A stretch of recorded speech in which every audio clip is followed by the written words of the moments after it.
to the degree that you can, you have to be there.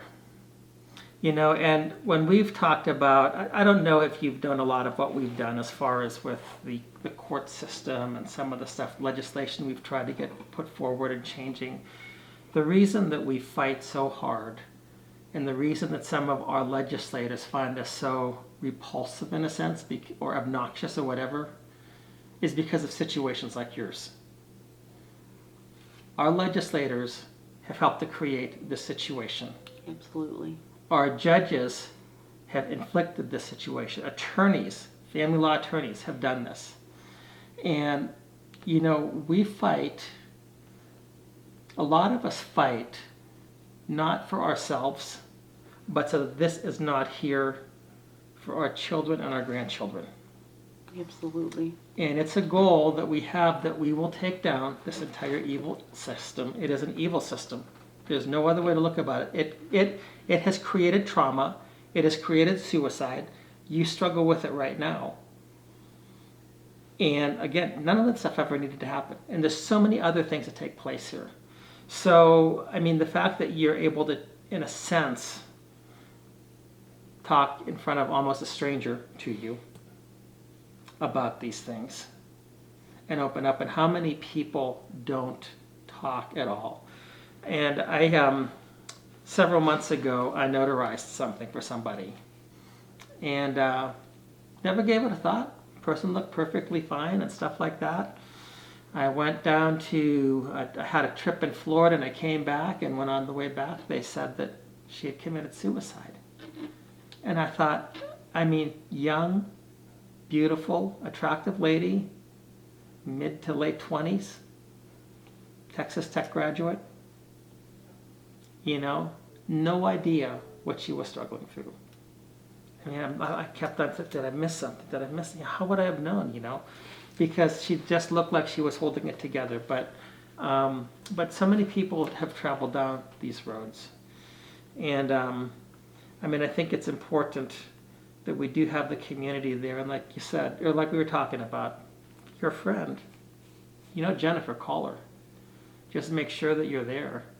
And, sometimes it's nothing to be ashamed of if you have to call like 5 or 6 people. You get off the phone call with one person, kind of call somebody else. And, if you have those 5 or 6 people that will say, hey, a lot of times people will hear you one time and like, okay, that's enough, too much for me. I can understand and respect that, but there are still people around that should be able to be there for you. The thing is from my standpoint, I'm not going to reach out to anyone. Right.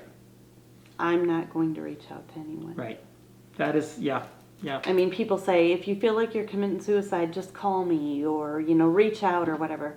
I'm going to tell you that most people are not going to reach out. Yeah. It's, for me, what keeps me going is the people who reach out to me randomly and just say, hey, I'm thinking about you, or hey, do you want to go do this, or hey, let's have lunch tomorrow, or those are the people. It's little stuff, I'm thinking about you today, or those are the people that keep me going. Right. It's not me reaching out to anybody. Right. And I'm glad that you mentioned that, because again, going back to that one lady that I was telling you about, it made me to think, do I need to ask people how you doing? Seriously, beyond the superficial. Yeah. Because like you said, there are people that are going through things and they will not reach out. And the majority of people that reach out aren't going to do anything. Yeah. The people that aren't reaching out are the ones that are going to do something. Yeah. And thankfully, like I said, I have one person right now who since May, since my last grief retreat, has reached out to me every day. Is that the trainer? Yeah, I saw the picture. Yeah, and he reaches out to me. He's actually a family. One of the children I raised is his uncle, and he reaches out to me every day. How are you? Checking on you. Text, whatever, and that has been a life changer for me, because when I came back from my first grief retreat, when I went to that grief retreat, I went because I had checked myself into the mental health place here. Right. Like, I went and checked myself in because I was at the point where I knew I was Getting there. getting there. Yeah. And that place is more for schizophrenic people Mm-hmm. than people like me. Mm-hmm. There's not a lot of places for people like me Yeah. that are going through just a trauma that is a situational thing, Yeah. not something that's a lifetime psychological thing. Yeah. And I came out of there, I came out the same day, but I was desperate. I was desperate for the pain to go away, Yeah. to figure out how to move forward. Yeah. And so I went to this grief retreat, and anyway, after the grief retreat, he was reaching out to me. You know, he lives across the United States, but he reaches out to me constantly.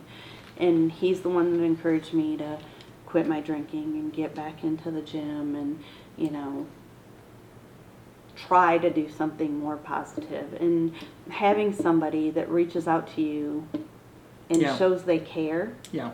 even if it's just one stupid text a day saying, hey, did you go to the gym today? Or Yeah. I'm proud of you for not drinking today. Or, Yeah. you know, that makes a difference in somebody's life. Yeah. Yeah. Because they're not going to reach out to you. If Yeah. they're so far down, Yeah. they're not going to reach out to you. Yeah. Yeah. And I have found myself, I have just secluded myself from everyone. Yeah. Yeah. Yeah. Yeah. No, I completely get it. You know, I hope that by the time you write this book, it's not going to be my journey to suicide, but my journey from suicide. And, but again, I mean, I just, so 3 days ago, you didn't know who I was, did you? No, I didn't. So, but anyway, or maybe it was 4 days ago, but I knew I was coming to Lubbock, and I just thought, well, I think you were off Facebook for a couple of days or something, because I tried I to was off for a couple weeks, 2 to 3 weeks. I I'm had like- gotten off. Yeah, because I'm calling around. I said, how do I get a hold of her? How can I'm asking people for your number or whatever, and nobody had it. And then I looked and I said, oh, she's back on. So I sent you a message, and I'm like, I don't even know if she's going to respond or not. But anyway, your life is important. Thank you. And, you know, there's a lot that you have still